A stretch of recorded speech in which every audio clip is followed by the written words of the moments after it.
Hello everyone. In today's session, we are going to explore a model of distributed executions. This topic explains how processes run in a distributed system, how they communicate, and how events are ordered. Understanding this is essential for analyzing distributed algorithms. A distributed program consists of several asynchronous processes, P1, P2, and so on, each running on a separate processor. These processes do not share a global memory or a global clock. The only way they communicate is by sending and receiving messages. Message transfer is asynchronous, meaning delays are finite but unpredictable. This makes distributed computation fundamentally different from centralized computing. Each process executes a sequence of atomic actions called events. There are three kinds of events: internal events, message send events, and message receive events. An internal event changes only the internal state of a process. A send event affects the state of the sender and the communication channel. A receive event changes the state of the receiver and the channel from which the message was received. Within each process, events occur in a strict linear order. We represent the execution of process pi as high, which includes all events executed by pi along with the ordering relation. This ordering shows how events inside a single process causally depend on one another. Essentially, event X happens before event EY if X occurs earlier in time within the same process. Messages introduce causal dependency between processes. If a message M is sent by one process and received by another, then the send event must occur before the receive event. This is represented using the arrow notation: send M happens before receive M. Message passing therefore connects the timelines of different processes and spreads causality across the system. A space-time diagram helps visualize a distributed execution. Each process is shown as a horizontal line.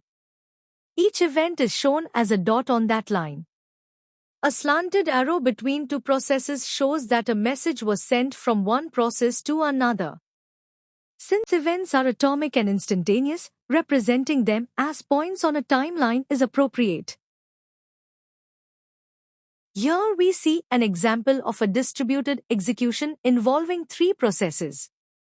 For instance, on process P1, the second event is a message send, the third event is an internal action, and the fourth event is a message receive. By examining the arrows, we can trace how information flows through the system. Now we define the causal precedence relation, also known as the happens before relation. This relation tells us whether one event influences another. An event may happen before another in three possible ways: through the order of events in the same process, through message sending and receiving, or indirectly through a chain of such relations. This forms a partial order among events across the entire distributed system. If event EI happens before event age, it means age may depend on EI either directly or through a series of intermediate events. In the space-time diagram, this means we can trace a path from EI to age. For example, in the diagram shown earlier, event E6 has knowledge of all events that occurred before it because they are connected through causal chains. When EI does not causally precede age, we say EI does not influence age. In such cases, age has no information about EI or any events that happened after EI in that process. It's also important to note that if EI does not cause age, it does not automatically mean that age causes EI. Causality must be established, not assumed. Two events are considered concurrent when neither event happens before the other. In other words, there is no causal link between them. They occur independently.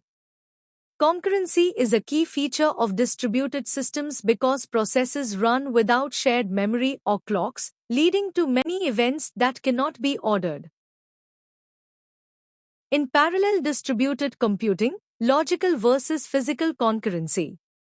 In a distributed computation, two events are logically concurrent if and only if they do not causally affect each other. Physical concurrency, on the other hand, has a connotation that the events occur at the same instant in physical time.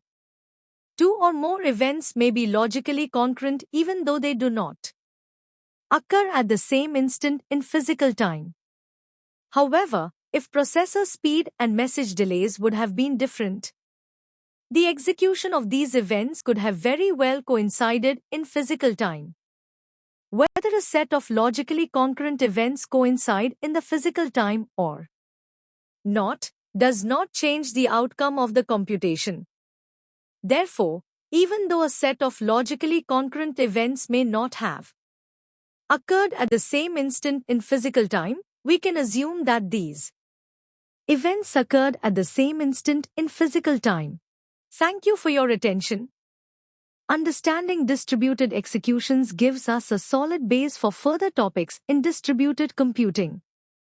In upcoming lessons, we'll apply this knowledge to real-world distributed algorithms.